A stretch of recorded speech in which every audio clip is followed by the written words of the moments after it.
अग्नि महापुराण 33वां अध्याय। पवित्रारोपण, भूत शुद्धि, योगपीठस्थ देवताओं तथा प्रधान देवता के पार्षद अवरण देवों की पूजा। अग्निदेव कहते हैं, मुने, अब मैं पवित्रारोपण की विधि बताऊंगा।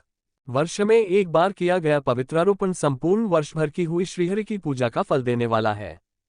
आषाढ़ की शुक्ला एकादशी से लेकर कार्तिक की शुक्ला एकादशी तक के बीच के काल में ही पवित्रारोपण किया जाता है।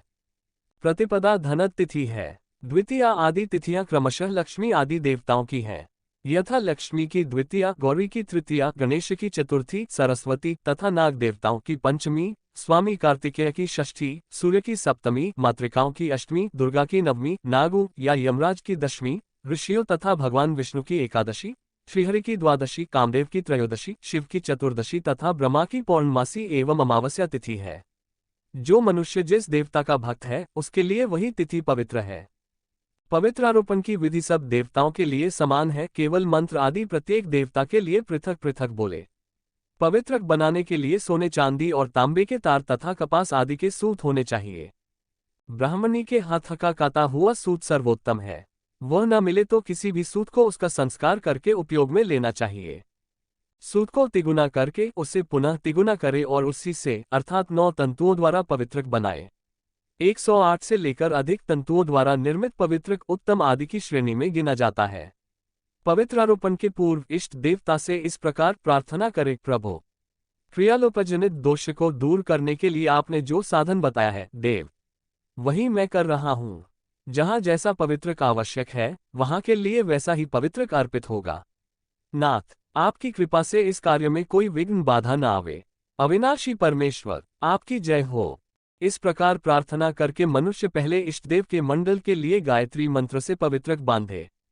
इष्टदेव नारायण के लिए गायत्री मंत्र इस प्रकार है, ओम नमो नारायणाय विद्महे वासुदेवाय धीमहि तन्नो विष्णु प्रचोदयात्। इष्टदेवता के नाम के अनुरूप ही यह गायत्री है। देव प्रतिमाओं पर अर्पित करने के लिए अनेक प्रकार का पवित्रक होता है। एक तो विग्रह की नाभि तक पहुंचता है, दूसरा जांघों तक और तीसरा घुटनों तक पहुंचता है। ये क्रमशः कनिष्ठ, मध्यम तथा उत्तम श्रेणी में परिगणित हैं। एक चौथा प्रकार भी है जो पैरों तक लटकता है। ये पैरों तक लटकने वाला पवित्रक वनमाला कहा जाता है। वह 1008 तंतुओं से तैयार किया जाता है। इसका महात्म्य सबसे अधिक है। साधारण माला अपनी शक्ति के अनुसार बनाई जाती है, अथवा वह 16 अंगुल से दुगुनी बड़ी होनी चाहिए।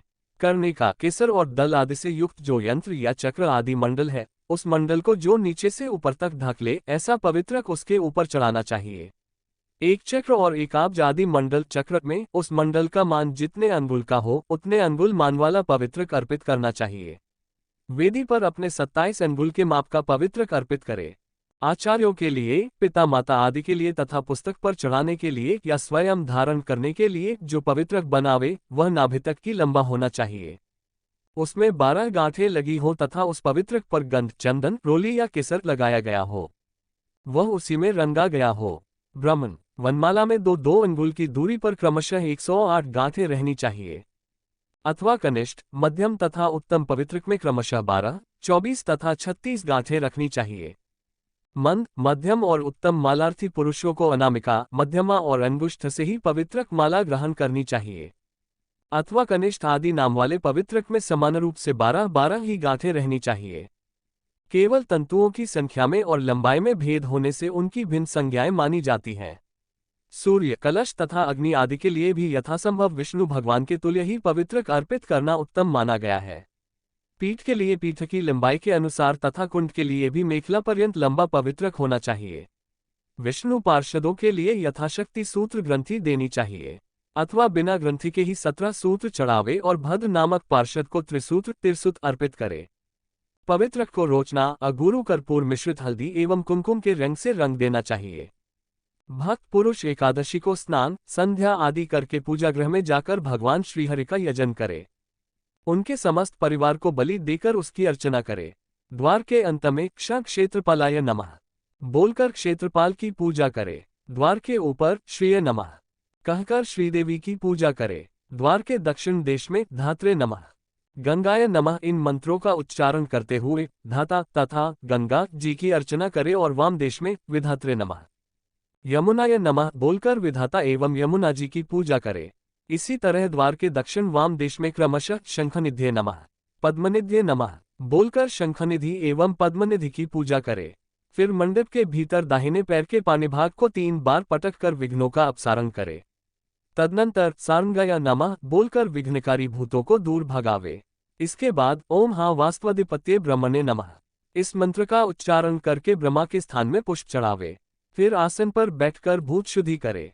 उसकी विधि यो है: ओम हुहा फट हु गंध तन्मात्रम संहरामि नमः, ओम हुहा फट हु रस तन्मात्रम संहरामि नमः, ओम हुहा फट हु रूप तन्मात्रम संहरामि नमः, ओम हुहा फट हु स्पर्श तन्मात्रम संहरामि नमः, ओम हुहा फट हु शब्द तन्मात्रम संहरामि नमः।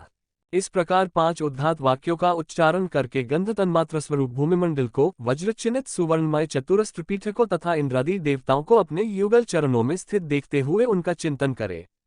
इस प्रकार शुद्ध हुए गंध तन्मात्र को रस तन्मात्र में लीन करके उपासक इसी क्रम से रस तन्मात्र का रूप तन्मात्र में संहार करे। ओम हुहा फट हु रस तन्मात्रम संहरामि नमः, ओम हुहा फट हु रूप तन्मात्रम संहरामि नमः, ओम हुहा फट हु स्पर्श तन्मात्रम संहरामि नमः, ओम हुहा फट हु शब्द तन्मात्रम संहरामि नमः। इन 4 उद्धात वाक्यों का उच्चारण करके जानु से लेकर नाभिक के भाग को श्वेत कमल से चिन्हित शुक्लवर्ण एवं अर्धचंद्राकार देखे। ध्यान द्वारा ये चिंतन करे कि इस जलीय भाग के देवता वरुण हैं। उक्त 4 उद्धातों के उच्चारण से रस तन्मात्रा की शुद्धि होती है। इसके बाद इस रस तन्मात्रा का रूप तन्मात्रा में लेकर दे। ओम हुहा फट हु रूप तन्मात्रम संहरामि नमः, ओम हुहा फट हु स्पर्श तन्मात्रम संहरामि नमः, ओम हुहा फट हु शब्द तन्मात्रम संहरामि नमः। इन 3 उद्धात वाक्यों का उच्चारण करके नाभ से लेकर कंठक के भाग में त्रिकोणाकार अग्निमंडल का चिंतन करे। उसका रंग लाल है, वह स्वस्तिकाकार चिन्ह से चिन्हित है। उसके अधिदेवता अग्नि है। इस प्रकार ध्यान करके शुद्ध किए हुए रूप तन्मात्र को स्पर्श तन्मात्र में लीन करे।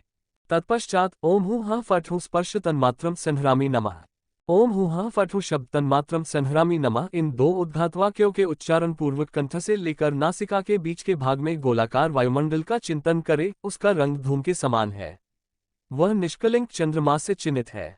इस तरह शुद्ध हुए स्पर्श तन्मात्र का ध्यान द्वारा ही शब्द तन्मात्र में लेकर दे। इसके बाद ओम हुहा फट हु शब्द तन्मात्रम संहरामि नमः इस एक उद्धात वाक्य से शुद्ध स्फटिके के समान आकाश का नासिका से लेकर शिखातक के भाग में चिंतन करे।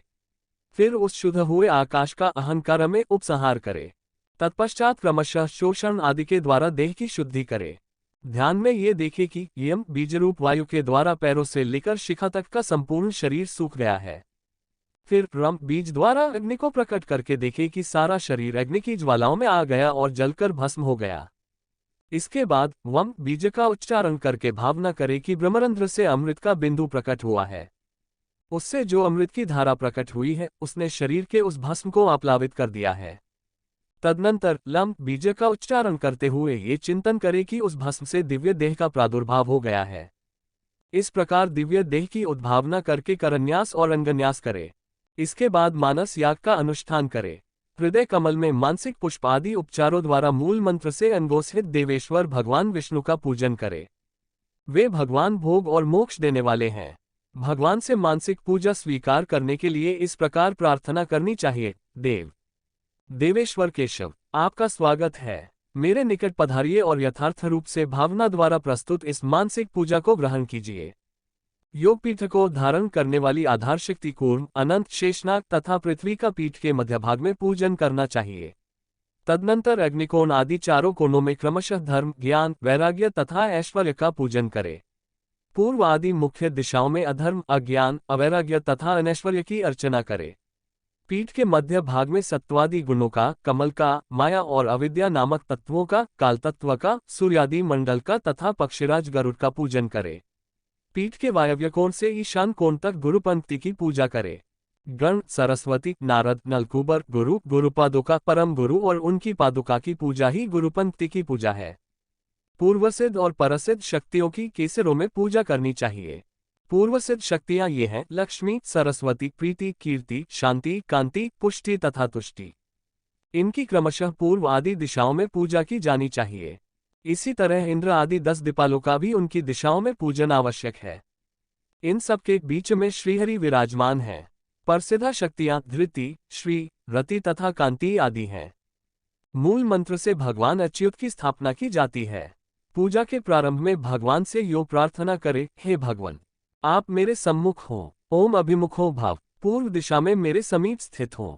इस तरह प्रार्थना करके स्थापना के पश्चात अर्घ्यपाद्य आदि निवेदन कर गंध आदि उपचारों द्वारा मूल मंत्र से भगवान अच्युत की अर्चना करे। ओम भीषे भीषे हृदयाय नमः। ओम त्रासय त्रासय शीर्षे नमः।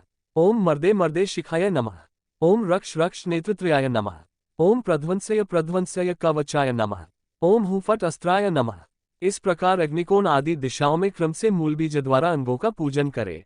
पूर्व, दक्षिण, पश्चिम और उत्तर दिशा में मूर्त्यात्मक आवरण की अर्चना करे। वासुदेव, संकर्षण, प्रद्युम्न और अनिरुद्ध ये 4 मूर्तियां हैं। अग्निकोण आदि कोणों में क्रमशः श्री, रति, धृति और कांति की पूजा करे।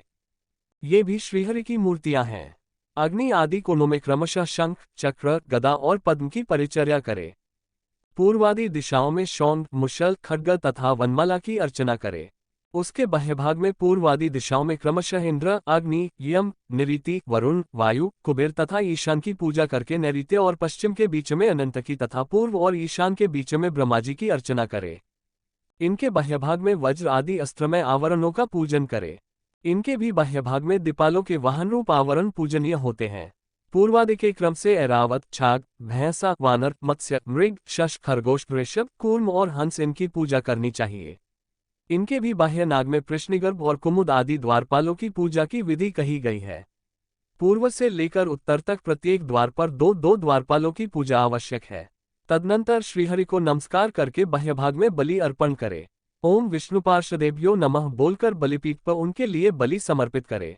ईशान कोण में ओम विश्वाय विश्वक्सेनात्मने नमः इस मंत्र से विश्वक्सेन की अर्चना करे। इसके बाद भगवान के दाहिने हाथ में रक्षासूत्र बांधे उस समय भगवान से इस प्रकार कहे, प्रभो, जो 1 वर्ष तक निरंतर की हुई आपकी पूजा के संपूर्ण फल की प्राप्ति में हेतु है, वह पवित्रारोहण या पवित्रारोपण कर्म होने वाला है। उसके लिए ये कौतुक मिंगल सूत्र धारण कीजिए।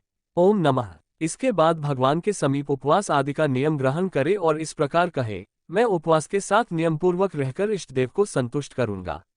देवेश्वर, आज से लेकर जब तक वैशेषिक विशेष उत्सव का दिन न आ जाए, तब तक काम, क्रोध आदि सारे दोष मेरे पास किसी तरह भी न फटकने पावे।